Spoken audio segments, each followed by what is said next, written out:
Hello students, कैसे हो आप सभी लोगों का स्वागत है वोल्कनो आईएएस के इस प्लेटफॉर्म पे। स्टूडेंट्स, अगर हम बात करें इस लेक्चर की तो ये लेक्चर हमारा पॉलिटी सीरीज़ का लेक्चर है, जिसके अंदर हम पॉलिटी से रिलेटेड जो भी चैप्टर्स हैं उनको यहाँ डिस्कस कर रहे हैं। जैसे कल हमने डिस्कस किया था यूनियन टेरिटरीज़ के बारे में, उसके आर्टिकल्स के बारे में देखा। कॉन्स्टिट्यूशनल बॉडीज़ का जो चैप्टर्स हैं उनको हमने कवर किया है अभी तक। सोर्सेज ऑफ हमारे इंडियन कॉन्स्टिट्यूशन के क्या क्या सोर्सेज रहे हैं, प्रियम्बल, इसके अलावा जो जो इम्पोर्टेंट टॉपिक्स हैं उन सभी को यहाँ पे हम डिस्कस कर रहे हैं। इलेक्शन सिस्टम, पॉलिटिकल पार्टीज़, ऐसे बहुत सारे जो चैप्टर्स हैं उनको अभी तक हमने कवर किया है। तो स्टूडेंट्स, आज का जो लेक्चर है वो है schedule area and tribal area से रिलेटेड।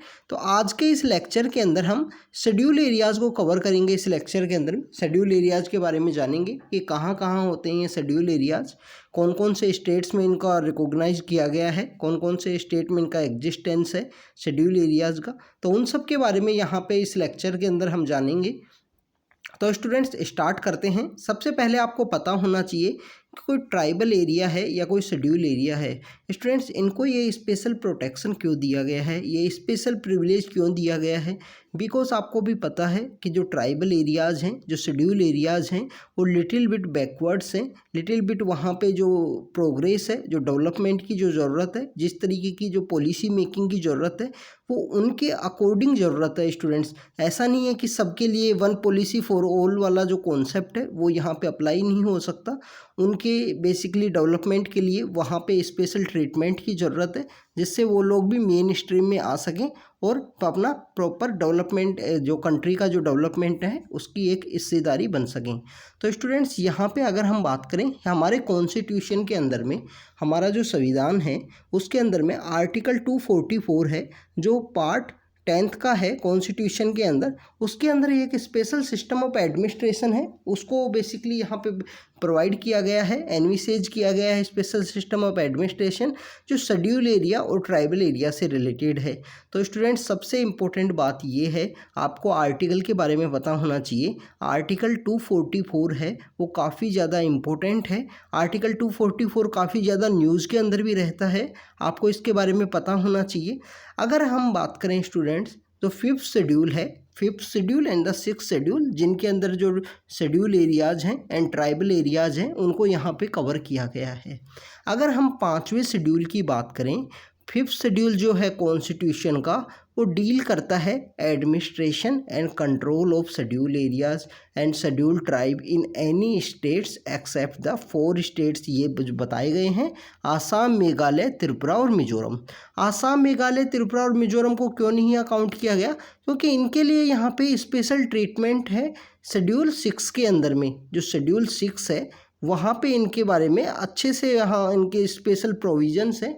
अभी जब जम्मू एंड कश्मीर को बाइफरकेट किया गया था, उस समय में जो लद्दाख है वहाँ के जो पीपल्स हैं, वहाँ के जो रिप्रेजेंटेटिव्स हैं, उनके द्वारा भी डिमांड की गई कि हमें भी जो शेड्यूल 6 है, जो आसाम, मेघालय, त्रिपुरा एंड मिजोरम्स हैं, वहाँ पे हमको भी ऐड किया जाना चाहिए। अभी तक प्रेजेंट समय में तो इनको ऐड नहीं किया गया है। अगर हम बात करें, अभी शेड्यूल 6 में ओनली 4 स्टेट्स हैं, आसाम, मेघालय, त्रिपुरा एंड मिजोरम। अभी कंप्लीट स्टेट नहीं है, स्टेट का कुछ पार्ट जहाँ पे स्पेशल डेवलपमेंट के लिए स्पेशल ऑटोनॉमी की ज़रूरत है, उन एरियाज़ को यहाँ पे कवर किया गया है। स्टूडेंट्स, अगर हम बात करें जो शेड्यूल 6 है कॉन्स्टिट्यूशन का, वो administration of tribal area in the 4th north eastern states of Assam, Meghalaya, Tripura and Mizoram को देखता है शेड्यूल 6। शेड्यूल 5 कहाँ पे देखता है? जो शेड्यूल एरियाज़ हैं उनको देखता है। तो स्टूडेंट्स, सबसे पहले आपको पता होना चाहिए शेड्यूल एरिया कौन से शेड्यूल के अंदर आते हैं? शेड्यूल 5 में। और ट्राइबल एरिया कहाँ पे डिक्लेयर किए गए हैं? वो किए गए हैं शेड्यूल 6 के अंदर में।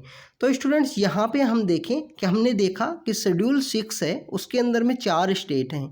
तो शेड्यूल 5 के अंदर कौन कौन से स्टेट्स हैं उनके बारे में भी हमको पता होना चाहिए। तो ऐसे 10 स्टेट हैं जो शेड्यूल 5 के अंदर में हैं, जहाँ पे शेड्यूल एरियाज़ हैं वो डिक्लेयर किए जाते हैं। तो यहाँ पे अगर हम बात करें आंध्र प्रदेश एंड तेलंगाना, आंध्र प्रदेश एंड तेलंगाना आपको पता होना चाहिए, दोनों पहले एक ही स्टेट हुआ करता था आंध्र प्रदेश, पे तेलंगाना बाइफरकेट हुआ। तो आंध्र प्रदेश एंड तेलंगाना जो दोनों हैं, दोनों स्टेट्स हैं, या इनको यहाँ पे काउंट किया गया है। झारखंड एंड छत्तीसगढ़, झारखंड को किससे अलग किया गया था स्टूडेंट्स? बिहार से, और छत्तीसगढ़ को मध्य प्रदेश से। तो मध्य प्रदेश का बारे में तो आपको वैसे भी पता होना चाहिए कि मध्य प्रदेश में इंडिया की जो हाईएस्ट, अगर हम बात करें, जो ट्राइबल पॉपुलेशन है वो रहते हैं मध्य प्रदेश के अंदर में। इसके अलावा गुजरात, हिमाचल प्रदेश, मध्य प्रदेश यहाँ पे काउंट किया गया है, महाराष्ट्र, उड़ीसा एंड राजस्थान, ये यहाँ पे 10 स्टेट हैं जहाँ पे जो शेड्यूल एरियाज़ हैं वहाँ डिक्लेयर किए गए हैं। कुछ ऐसे एरियाज़ को शेड्यूल एरियाज़ बताया गया है। जैसे हम राजस्थान की बात करें तो राजस्थान में जो सदर्न राजस्थान है, डूंगरपुर एंड बांसवाड़ा का जो रीजन है, उन एरियाज़ में बेसिकली यहाँ पे शेड्यूल एरियाज़ को कवर किया गया है। जहाँ पे जो ट्राइबल पॉपुलेशन है, आदिवासी जो लोग हैं वो ज़्यादा रहते हैं। वो कम्प्लीटली मेन स्ट्रीम में उनका अभी इतना मिक्सअप नहीं हो पाया है मेन स्ट्रीम के अंदर में। तो वहाँ पे जो प्रॉपर ट्रीटमेंट के लिए उन लोगों को प्रॉपर स्पेशल प्रिविलेज दिया गया है, उन लोगों के प्रॉपर केयर के लिए एक स्पेशल प्रोविजंस है शेड्यूल 5 के अंदर में, जहाँ पे शेड्यूल एरियाज़ को डिक्लेयर किया जाता है। स्टूडेंट्स, अगर हम बात करें ये जो schedule area and tribal area हैं, इनके एडमिनिस्ट्रेशन की बात करें, इनका जो एडमिनिस्ट्रेशन है वो किस तरीके से होता है। हमने देखा कि जो कॉमन जनता के लिए जो लॉ हैं वो यहाँ इनके लिए अप्लाई नहीं होंगे। तो फिर इस तरीके गवर्नमेंट यहाँ पे ऐसा क्या काम करती हैं या किस तरीके से यहाँ पे एडमिनिस्ट्रेशन है उसका काम को हैंडल करते हैं। शेड्यूल एरियाज़ जो हैं उनको डिफरेंटली ट्रीट किया गया है from the other areas in a country, क्योंकि वहाँ पे अब ओरिजिनल जो हमारे जो ट्राइबल पीपल्स हैं, जो सोशली इकोनॉमिकली बैकवर्ड है प्रेजेंट समय में, उनको स्पेशल यहाँ एफर्ट्स बनाए जाएं जिससे उनकी जो कंडीशंस हैं जो इम्प्रूव हो। इसकी वजह से जो शेड्यूल एरियाज़ को डिफरेंटली यहाँ ट्रीट किया गया है। यहाँ अगर हम बात करें कि नॉर्मली जो एडमिनिस्ट्रेशन मशीनरी है वो शेड्यूल एरियाज़ के ऊपर में अप्लाई नहीं होगी। सेंट्रल गवर्नमेंट को यहाँ ग्रेटर रिस्पॉन्सिबिलिटी है for these schedule areas. Schedule areas कौन से शेड्यूल के अंदर है स्टूडेंट्स? शेड्यूल 5 के अंदर में। ट्राइबल एरिया शेड्यूल 6 के अंदर में। स्टूडेंट, सबसे पहले हम बात करें यहाँ पे कि जो शेड्यूल एरिया है उसके डिक्लेरेशन की बात करें कि इसका जो शेड्यूल एरिया है उसको डिक्लेयर कौन करता है। तो प्रेसिडेंट है, जो हमारे इंडियन प्रेसिडेंट है, वो हाईएस्टली एम्पावर्ड है to declare a area to be a schedule area. ये इस एरिया को इंक्रीज भी कर सकते हैं, डिक्रीज भी कर सकते हैं। इसकी जो बाउंड्री लाइन्स है उनको अल्टर किया जा सकता है, चेंज किया जा सकता है सच डेजिग्नेशन और make fresh order for such redesignation an area in consultation with the governor of state concern. किसी भी स्टेट के अंदर में कोई भी एरिया को अगर शेड्यूल एरिया है उसको जो चेंज करने की हाईएस्ट पावर है वो यहाँ पे प्रेसिडेंट के पास है। प्रेसिडेंट जब भी किसी एरिया को चेंज करेंगे तो वहाँ के जो उस स्टेट के जो गवर्नर हैं उनसे यहाँ पे इनको कंसल्टेशन करना होगा, उनसे यहाँ पे बात करनी होगी। उसके बाद में प्रेसिडेंट हाईएस्टली एम्पावर्ड हैं किसी भी शेड्यूल एरिया को चेंज करने के लिए, किसी भी शेड्यूल एरिया के एरिया को इंक्रीज करने के लिए, डिक्रीज करने के लिए। बट ये जो भी वर्क लेंगे, जो भी डिसीजंस इनके द्वारा किया जाएगा, तो यहाँ पे उस स्टेट के जो गवर्नर हैं उनसे यहाँ पे कंसल्ट किया जाएगा। तो सबसे पहले बात हमने देखी कि जो शेड्यूल एरिया है उसका डिक्लेरेशन के बारे में देखा। तो कौन डिक्लेयर करता है? प्रेसिडेंट यहाँ पे शेड्यूल एरिया को डिक्लेयर करता है। स्टूडेंट्स, शेड्यूल एरिया कौन से शेड्यूल के अंदर में आते हैं? शेड्यूल 5 के अंदर में आते हैं, जहाँ पे 10 स्टेट हैं वहाँ पे इनको लगाया गया है। स्टूडेंट्स, अगर हम बात करें जो एग्जीक्यूटिव पावर है स्टेट और सेंटर की, तो स्टेट एंड सेंटर की जो एग्जीक्यूटिव पावर है, तो एग्जीक्यूटिव पावर की अगर हम बात करें कि जो एग्जीक्यूटिव पावर है स्टेट की वो शेड्यूल एरियाज़ के अंदर एक्सटेंड हो जाती है। बट गवर्नर का यहाँ स्पेशल रिस्पॉन्सिबिलिटी है कि वो उन एरियाज़ की जो रिपोर्ट है वो यहाँ प्रेसिडेंट को सबमिट करेंगे। एग्जीक्यूटिव पावर जो यहाँ पे एक्सटेंड की जाएगी तो वहाँ पे एडमिनिस्ट्रेशन से रिलेटेड जो वर्क है उन सबको देखने से रिलेटेड है।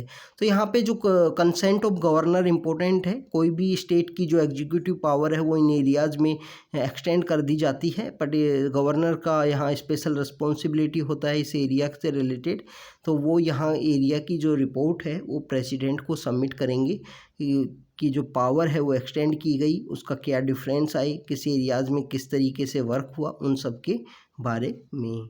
तो स्टूडेंट्स यहाँ पे हमने देखा कि सबसे पहले शेड्यूल एरिया को जो डिक्लेयर करने के जो अधिकार है वो किसके पास है, प्रेसिडेंट पावरफुल है but with the consult of the governor. दूसरा हमने देखा स्टेट और सेंटर की जो एग्जीक्यूटिव पावर है वो इन एरियाज़ में एक्सटेंड हो सकती है, पर जो गवर्नर हैं किसी उस स्टेट के जहाँ पे ट्राइब जो शेड्यूल एरिया हैं वो लोकेटेड हैं, वहाँ पे उन गवर्नर की जो स्पेशल रिस्पॉन्सिबिलिटी है इन एरियाज़ के लिए कि उस एरियाज़ के रिलेटेड जो एडमिनिस्ट्रेशन की जो बातें हैं वो यहाँ पे प्रेसिडेंट को सबमिट की जाए उसकी रिपोर्ट।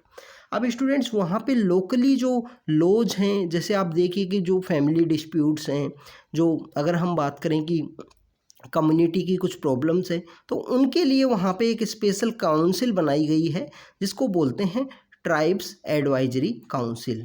ट्राइबल एडवाइजरी काउंसिल है उसको यहाँ पे कॉन्स्टिट्यूट किया गया है।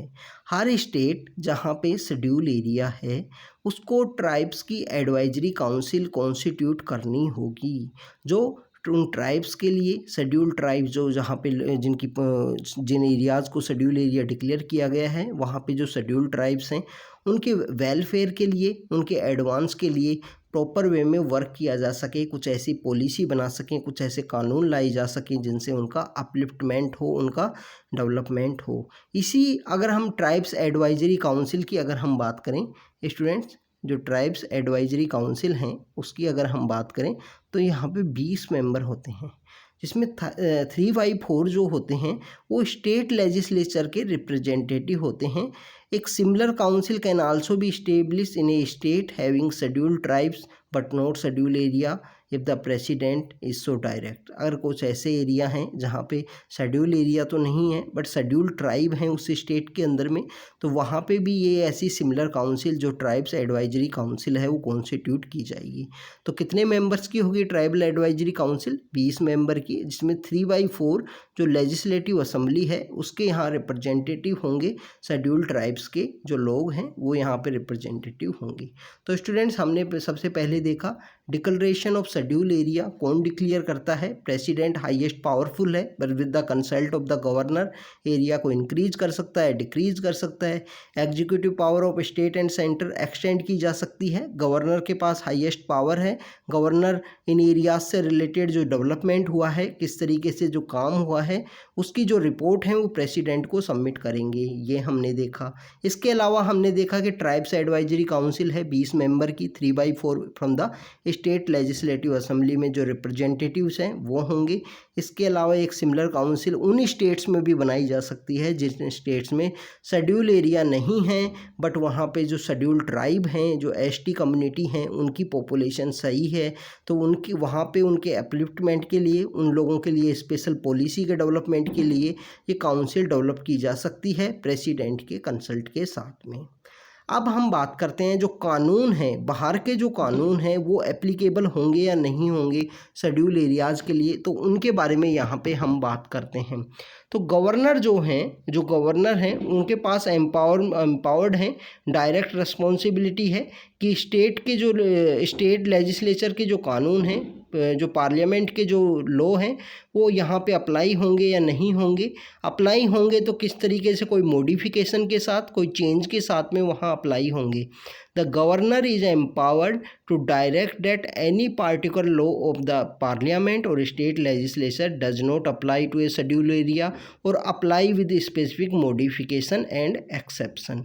तो यहाँ पे जो हाईएस्ट पावरफुल कौन है, गवर्नर हैं, कि लॉ सेंटर के जो लॉ हैं वो यहाँ पे अप्लाई होंगे या नहीं होंगे, इनके बारे में जो देखने से रिलेटेड जो पावर है वो गवर्नर के पास है। अप्लाई होंगे तो किस तरीके से अप्लाई होंगे, क्या डायरेक्टली अप्लाई होना है, कोई मॉडिफिकेशन का थ्रू अप्लाई होगा, तो उन सब के बारे में गवर्नर के पास पावर है।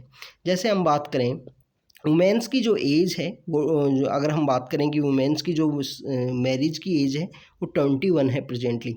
आपको पता होना चाहिए स्टूडेंट्स, पहले 18 थी, अब 21 है लीगल जो एज है मैरिज की। ये जया जेटली कमेटी ये कॉन्स्टिट्यूट हुई थी 2020 में, उसके बाद में एज है उसको रेज किया गया है। आपको इस तरीके के बारे में पता होना चाहिए। जो 21 एज है, अब schedule area and tribal area हैं वहाँ पे ये लॉ अप्लाई होगा या नहीं होगा, इसके बारे में वहाँ पे जो गवर्नर हैं वो डिसाइड करेंगे। सबसे पहले बात स्टूडेंट्स की, शेड्यूल एरियाज़ में हो सकता है कि वहाँ पे जो सिस्टम है वो डिफरेंट हो सकता है कि वहाँ पे जिस तरीके का जो सोशल रिलेशनशिप है ट्राइब्स के बीच में आपस में वो डिफरेंट हो। तो इस वजह से वहाँ का जो मॉडिफिकेशन है, जो लोक कानून के अंदर जो चेंज किया जाएगा वो उनके अकॉर्डिंग किया जाएगा, वहाँ के जो सोशल कस्टम हैं उन ट्राइब्स के उनके अकॉर्डिंग। सबसे पहले आपको ये ट्राइब्स के बारे में वैसे आपको पता होना चाहिए, काफ़ी जो शांत पीसफुल लविंग कम्युनिटीज़ होती हैं, सोसाइटीज़ होती हैं इनकी। इसके अलावा यहाँ पे जो डोमेस्टिक वायलेंस है, अगर वायलेंस अगेंस्ट द वुमेन की बात करें तो काफ़ी लो होता है। वुमेन को यहाँ डिग्निटी है, कम्प्लीटली इक्वल स्टेटस दिया गया है मैक्सिमम ट्राइब्स के अंदर में। आपको देखने को मिलेगा कि अब जब हम ट्राइब्स के बारे में रीड करेंगे, हमारी एनसीईआरटीज़ में भी काफ़ी मेंशन किया गया है इनके बारे में। तो ट्राइब्स के बारे में जब हम रीड करेंगे तो वहाँ पे इवन इतना भी इनको इक्वलिटी का अधिकार है कि शादी के समय में अपना जो पार्टनर है उनको ये चूज़ कर सकते हैं। तो ये स्टूडेंट शो करता है कि जो हमारे जो ट्राइबल जो सोसाइटीज़ हैं, जो कम्युनिटीज़ हैं, वो कितनी ओपन हैं, कितनी जो सोशली पीसफुल हैं। बट उनको एजुकेशन ना होने की वजह से, उनको प्रॉपर एम्प्लॉयमेंट ना होने की वजह से, क्योंकि उनके ऊपर प्रॉपर वे में ध्यान नहीं दिया गया ब्रिटिश एरा के समय से, कॉलोनियल एरा के समय से ही, तो इस समय में उनको स्पेशल ट्रीटमेंट की ज़रूरत है। इस वजह से गवर्नमेंट के द्वारा ये सब इनिशिएटिव्स लिए गए हैं उनके स्पेशल ट्रीटमेंट के लिए। स्टूडेंट्स, अगर हम बात करें कि जो गवर्नर हैं वो रूल बना सकते हैं रेगुलेशंस के लिए, वहाँ पे पीस एंड गुड गवर्नमेंट के लिए जो शेड्यूल एरिया हैं वहाँ पे, वहाँ की जो ट्राइबल एडवाइजरी काउंसिल है उससे एक बार कंसल्ट करने के बाद में। स्टूडेंट्स, सबसे इम्पोर्टेंट बात यहाँ पे ये है कि आपको पता होना चाहिए, कल जब हम यूनियन टेरिटरीज के बारे में रीड कर रहे थे तो वहाँ पे हमने गवर्नर के बारे में एक आर्टिकल रीड किया था, आर्टिकल 240, कि गवर्नर जो है, जो लेफ्टिनेंट गवर्नर जो होते हैं किसी भी जो यूनियन टेरिटरी के जो एलजी जो होते हैं, उनके पास यहाँ पे जो पावर होती है कि peace, progress and good governance के लिए वहाँ पे जो स्टूडेंट्स प्रेसिडेंट जो है, प्रेसिडेंट के द्वारा peace, progress and good governance के लिए कुछ जो यूनियन टेरिटरीज हैं वहाँ पे कानून बनाया जा सकता है। ये हमने आर्टिकल 240 के अंदर देखा था। स्टूडेंट्स, आपको पता होना चाहिए कुछ आर्टिकल्स के बारे में। यहाँ पे जो गवर्नर हैं वो हाईएस्ट पावरफुल हैं, पीस एंड गुड गवर्नमेंट जो हैं उन शेड्यूल एरियाज़ के अंदर में इस्टेब्लिश करने के लिए कुछ लॉ हैं वहाँ पे बनाए जा सकते हैं। सच रेगुलेशन में प्रोहिबिट और restrict the transfer of land by among members of schedule tribes, regulate the allotment of land to members of scheduled tribes, and regulate the business of money lending in relation to scheduled tribes. Also, a regulation may repeal or amend any act of parliament or state legislature which is applicable to scheduled area, but all such regulation required the assent of the president. तो सबसे important बात यह है कि governor के द्वारा यहाँ पे कानून बनाए जा सकते हैं। इनकी ज़मीन है, इनकी जो लैंड है वो दूसरे जो कॉमन जो पीपल्स हैं उनको ट्रांसफ़र होगी या नहीं होगी, इससे रिलेटेड। इसके अलावा जो ऑलरेडी कोई एग्जिस्टिंग जो कानून है, वो जो कोई लॉ है वो यहाँ पे एप्लीकेबल है शेड्यूल एरियाज़ में, तो वहाँ पे जो गवर्नर हैं उनके द्वारा चेंज तो किया जा सकता है, but assent of the president होना ज़रूरी है। तो ये सब हमने देखा कि लॉ एप्लीकेबल होगा बट विद द असेंट, यहाँ पे जो गवर्नर हैं उनके यहाँ पावर होगी, उनके यहाँ डिस्क्रिशन होगी, उसके साथ में असेंट होनी चाहिए उनको यहाँ पे प्रेसिडेंट की।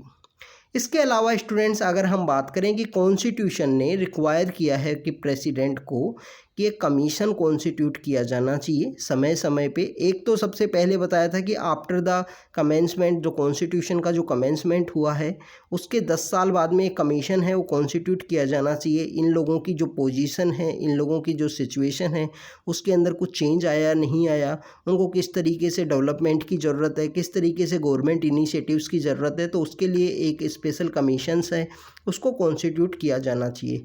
तो इसी के लिए यूएन देबार कमीशन 1960 में कॉन्स्टिट्यूट किया गया।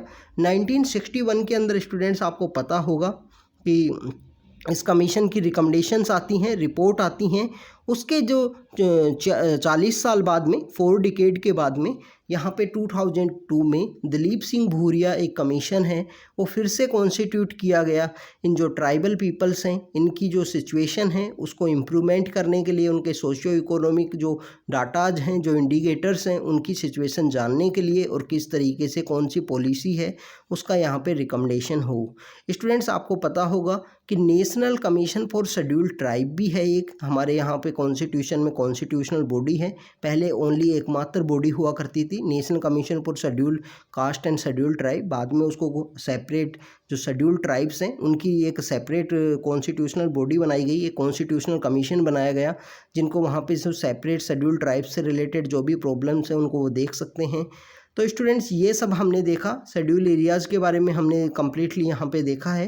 तो आप देखिए कि शेड्यूल एरिया 10 स्टेट्स के अंदर हैं। आर्टिकल 244 के बारे में देखा हमने कि जो पार्ट 10 के अंदर 10वें भाग के अंदर जो हमारे संविधान के अंदर है, जो यहाँ पे स्पेशल सिस्टम ऑफ एडमिनिस्ट्रेशन की बात करता है, जो कंप्लीट पावर है यहाँ पे प्रेसिडेंट को है, बट गवर्नर वहाँ पे कौन सा जो लॉ है वो अप्लाई होगा या नहीं होगा इसके बाद में कम्प्लीटली पावरफुल हैं। ट्राइबल एडवाइजरी काउंसिल के बारे में हमने देखा, 20 मेंबर की काउंसिल होती है। तो ये सब हमको पता होना चाहिए। अब हम बात करें कि जो ट्राइबल एरिया हैं उनकी अगर हम बात करें वो शेड्यूल 6 के अंदर हैं और कौन से 4 स्टेट हैं, आसाम, मेघालय, त्रिपुरा एंड मिजोरम, जो 4 स्टेट हैं उन सब के बारे में हम यहाँ पे नेक्स्ट जो लेक्चर है उसके अंदर देखेंगे कि वहाँ पे क्या है, क्या वहाँ यहाँ पे जो ट्राइब्स एडवाइजरी काउंसिल है तो वहाँ पे कौन सा बोला जाता है उसको, यहाँ पे जो एरियाज़ हैं उनको बोला जाता है शेड्यूल एरिया, वहाँ पे उन एरियाज़ को क्या बोला जाता है शेड्यूल 6 के अंदर में, उसको हम जो नेक्स्ट लेक्चर होगा उसके अंदर कवर करेंगे। तो स्टूडेंट्स, आज जो है शेड्यूल एरियाज़ के बारे में हमने रीड किया है, तो आप इस वीडियो को देखिए, लक्ष्मीकांत में जाके चैप्टर रीड कीजिए, अच्छे से हार्ड वर्क कीजिए स्टूडेंट्स। तो thank you very much students.